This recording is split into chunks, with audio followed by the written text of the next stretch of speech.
Hey Lily, we're going to do something a little bit different today. We're going to talk about OKRs.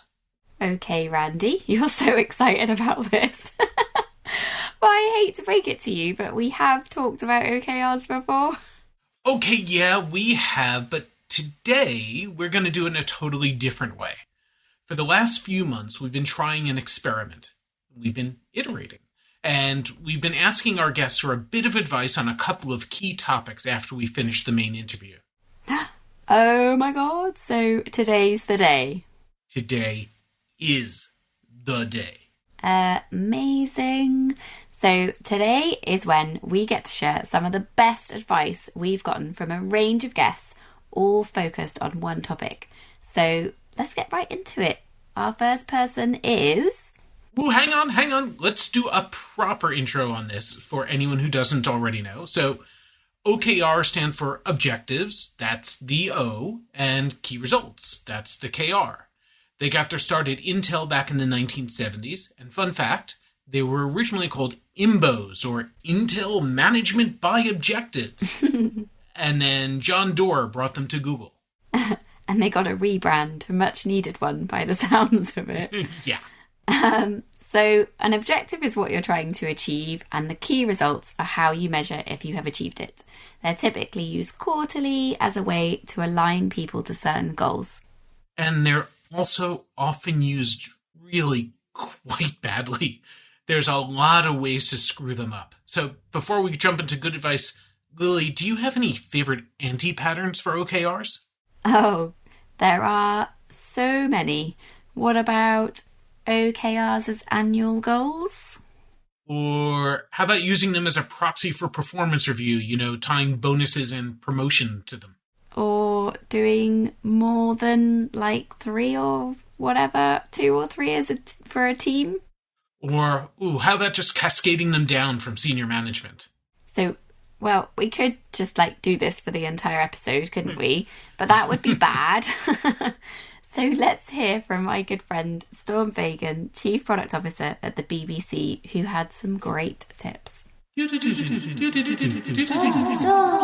she's going to chat.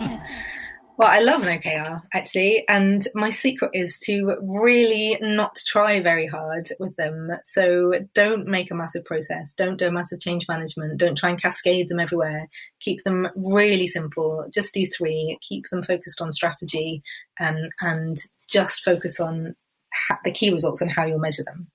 She makes it sound so easy. But I think that's one of the real secrets, no?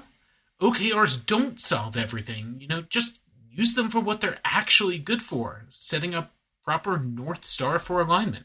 That's so true, but it takes a special kind of product leader to make that work, and Storm is definitely that.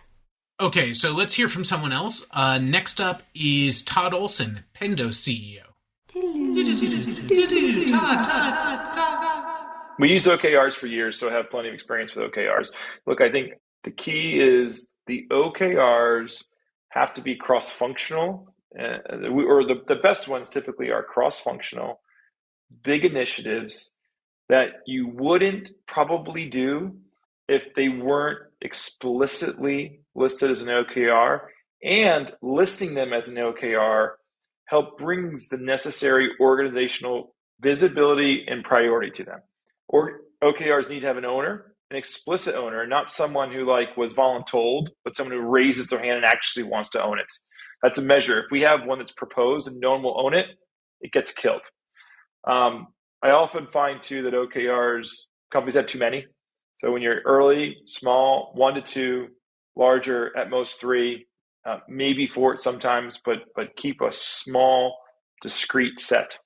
It's a different take than Storm's, but, kind of actually pretty similar and still very practical. Yeah, I really like what he has to say about someone being accountable. That's pretty key. I've seen it go bad plenty of times when no one took ownership of something critical. Okay, so far this has all been really positive. I want to hear something different. So let's go over to Petra Willi, who talks about an anti-pattern.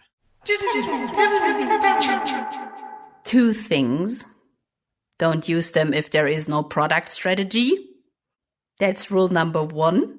So many companies are using them and there is no solid company vision, strategy, product vision and strategy. And that's not how they're supposed to work. So don't. And the other secret is just like go by radical focus in all formats and then just like reread, listen to it or whatever before your OKR season to not make it an OKR season. Shout out to Christina. Yeah. In case it wasn't clear, Petra's referring to Christina Wilke's book, Radical Focus, which is like the OKR Bible. And while we have actually talked to Christina, we purposely talked to her about everything but OKRs, which isn't all that helpful for this episode, but it makes a ton of sense. I mean, no framework or approach will help you if you don't actually have a strategy. Yeah, OKRs can be a strong communication tool, but that's useless if you don't have anything coherent to actually communicate. And that feeds really nicely into what Nicholas Gemetta and Kausambi Manjita have to say on the topic. Nicholas.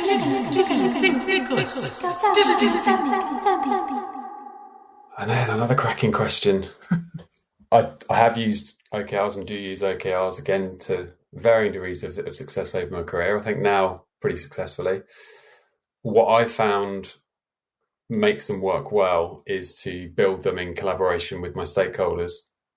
Running collaborative Miro workshops where you talk about your objectives and you talk about your key results together is incredibly powerful because, first of all, it allows you to figure out if there's a gap.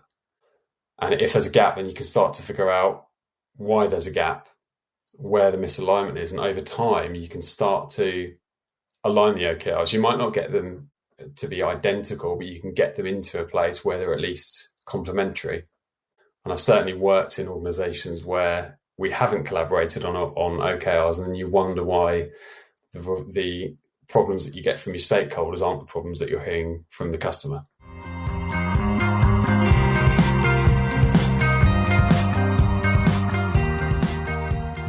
Is anyone else totally ready for Mind the Product's London conference happening in October?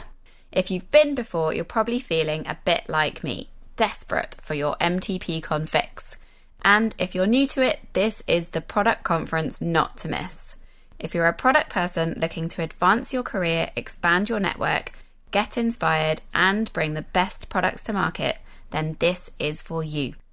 So, what can you expect? Well, MTPCon is known for their epic lineup of speakers, renowned product leaders with invaluable insights and tactics to share.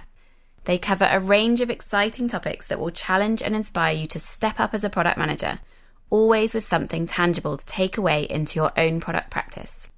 And this year is a pretty special one too, as it marks a decade of MTPCon, so I'm expecting cyan-coloured cupcakes for sure. You can go fully digital for the 2 days, or with a hybrid ticket, you can go digital on day 1 and in person at the Barbican in London for day 2. Very cool. Find out more and book your ticket at mindtheproduct.com/London.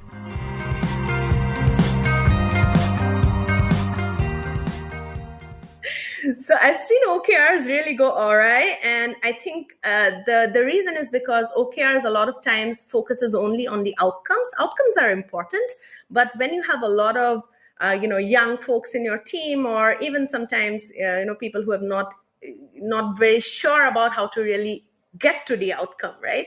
So the inputs to the outcome are equally important. And in fact, like Amazon and Jeff Bezos, they really speak a lot about input to your action and your plan leading to the outcome.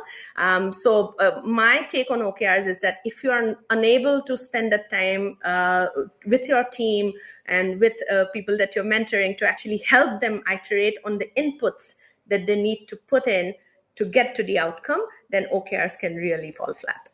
That's important stuff. Objectives and key results don't come out of the ether fully formed. They're a great way to force people at the leadership level to have some strong alignment conversations.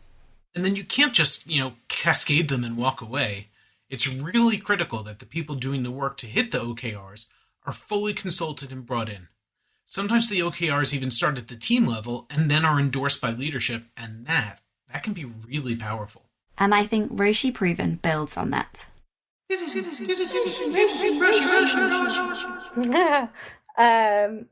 don't have any secrets. If anyone else has secrets, they can tell me.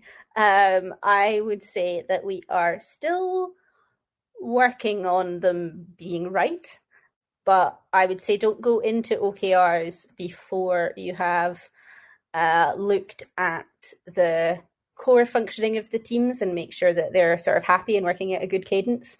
Because if you try and introduce OKRs without that cadence, you are going to get yourselves in a tangle immediately. Yeah, she does. That's a great way of putting it. Okay, let's get into another approach. Janice Fraser is not a fan of OKRs, and that's okay. Are you okay with negative answers? Okay, I am not a fan of OKRs or V2 moms or OGSMs or fill in the blank. I've been part of several organizations that use them as goaling mechanisms, and I do think goaling mechanisms are important. But I have never seen specifically OKRs or V2 moms drive clarity, and I have seen them become very, very complex, so complex and unwieldy that they were no longer useful in any way. And that means that they just become a burden. They're time-consuming to make. You burn time and social capital trying to gain agreement. In the process of trying to gain agreement, they become really broad or unnecessarily specific. And so I find that to be really troublesome. So instead, I really look to an outcome-oriented roadmap. I think that cascading intent is an important concept. And cascading intent is borrowed from the military. And what it really means is that it started with commander's intent. And we're not in a command and control environment here. So if we combine the idea of cascading intent with outcome-oriented road mapping, what we get is we all know what the outcome is that we're aiming toward. And all of us can take the necessary and sufficient, subordinate outcomes, smaller outcomes to achieve that result.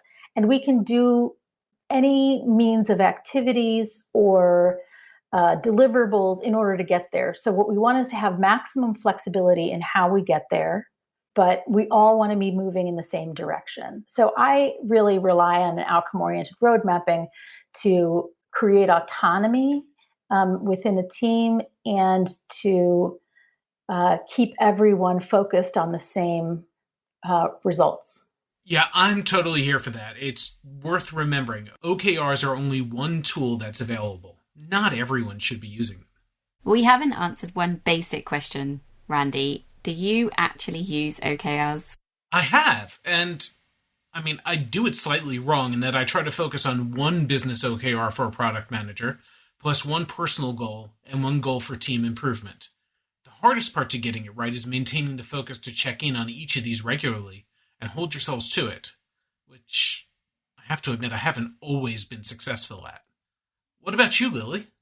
Yeah, we do use them at Bauer Collective, and I've used them in other companies too.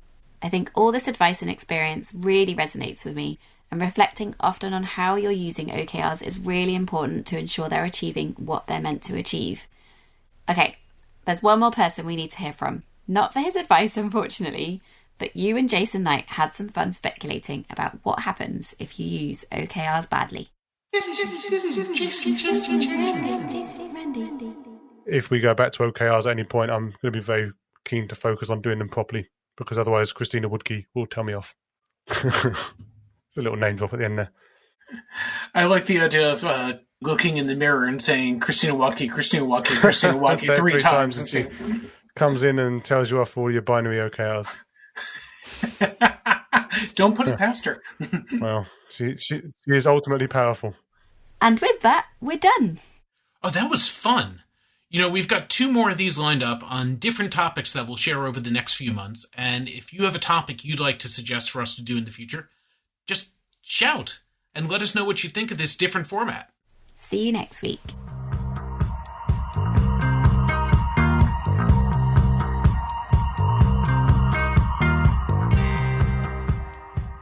The Product Experience is the first and the best podcast from Mind the Product. Our hosts are me, Lily Smith, And me, Randy Silver. Lou Ron Pratt is our producer, and Luke Smith is our editor. Our theme music is from Hamburg-based band PAU, that's P-A-U. Thanks to Arnie Kittler, who curates both Product Tank and MTP Engage in Hamburg, and who also plays bass in the band, for letting us use their music. You can connect with your local product community via Product Tank, regular free meetups in over 200 cities worldwide. If there's not one near you, maybe you should think about starting one. To find out more, go to mindtheproduct.com/product tank.